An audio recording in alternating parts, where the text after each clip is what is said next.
I have my lovely assistant Lainey here with me today. Lainey, would you please help us out by adding more grapes to our vines back here? Yes. Thank you. You could do that for us.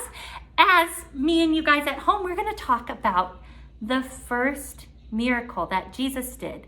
Well, the first miracle we actually know about, and that was recorded in our Bibles. And I don't know about you, but I have heard this story my whole life. And just recently did I discover what this story truly meant. So we're going to dive right into our story. While she draws us some beautiful grapes behind us, we'll get to the grapes later. And we'll figure out what this story means, and we'll talk about it. This story is called A Wedding Party. I don't know if you guys can see that picture. It says, one day, Jesus and his helper friends went to a wedding party. Have you guys ever been to a wedding? I've been to a wedding. Well, I guess I'm married, so I have my own wedding. But I've been to a wedding. They're very fun. And Jesus went to a wedding party. It was a happy time for everyone. They usually are. There was food to eat and wine to drink.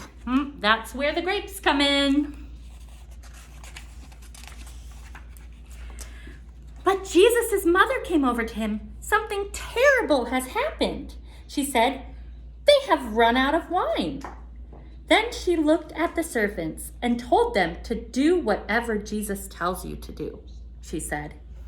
I wonder what Jesus has up his sleeve. We'll see. There were 6 big stone jars nearby. Check out those jars. Jesus told the servants to fill those jars with water. So the servants filled the jars with water to the top. Now, why don't you go and pour some out of it and give it to the people?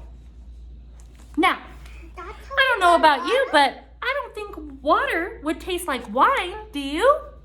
Wine's made from grapes that have been sitting an awful long time, like years and years and years for the best ones.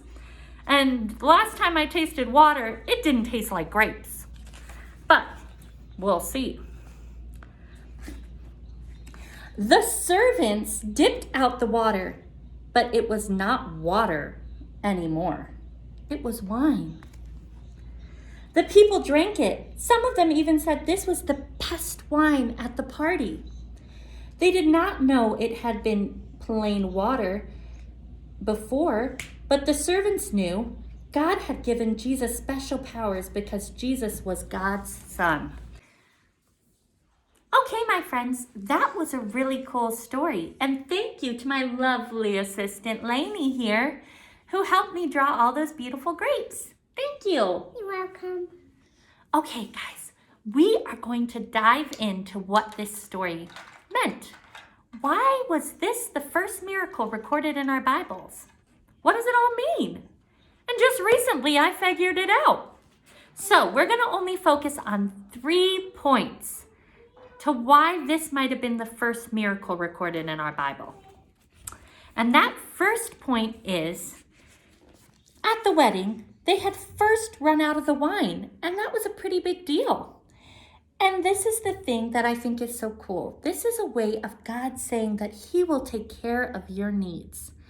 If you've run out of something, he's going to provide for you. You're going to just have to put your trust in Jesus because he's trustworthy to provide for you.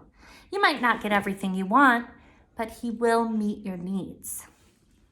I think that's pretty cool.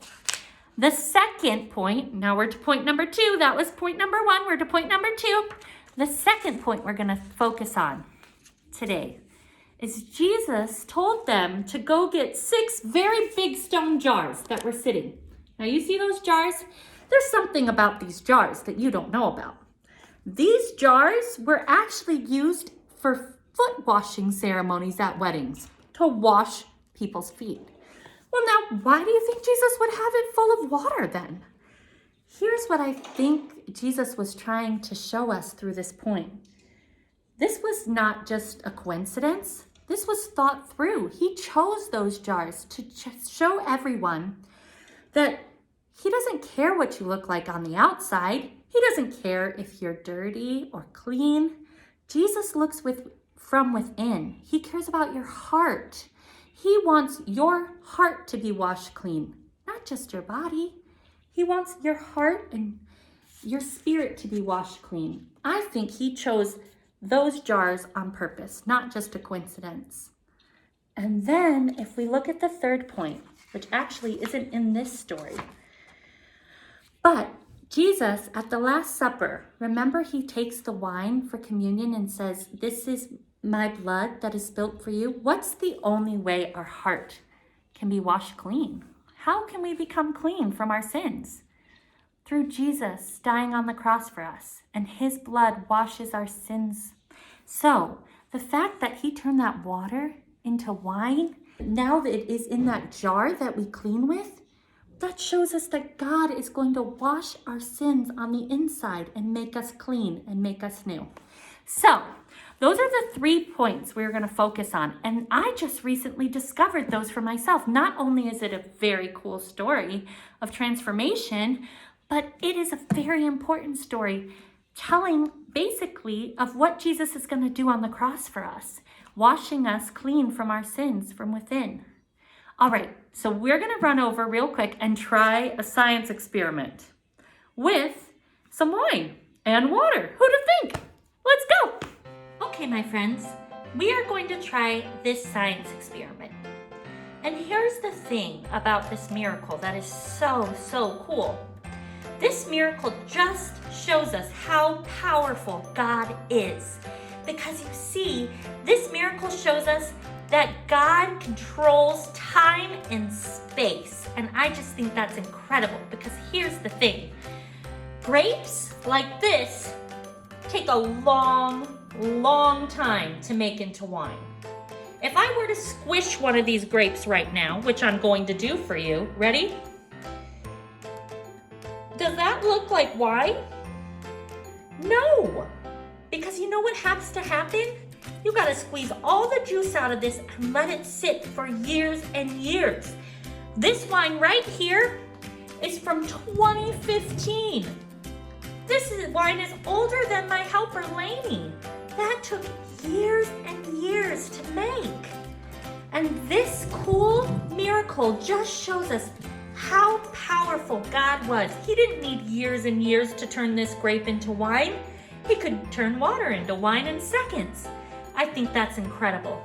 We're gonna do a fun little experiment with all of these things and see how it goes. Let's try it. Okay, my friends, so now that we have our glass full of water and our glass full of wine, we're going to attempt our experiment.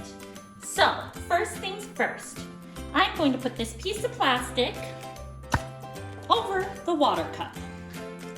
We're going to hold that steady. I'm going to move the wine cup to the middle now so you guys can see very well.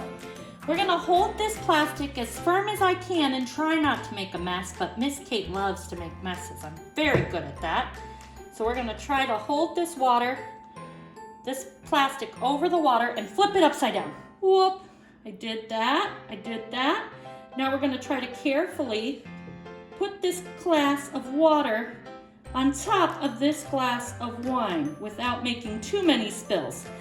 Somehow Miss Cait did that. I don't know how I did that, but I did. Without making too many spills. I'm gonna move these grapes for us because we don't really need that now. Now here's the thing. We're gonna pull away that piece of plastic. And what essentially is gonna happen is the wine is gonna start moving up to where the water is. And the water is gonna start moving down to where the wine is, hopefully. Basically creating a cool experiment of moving the wine to water. I can't actually turn water to wine. Only God can do that.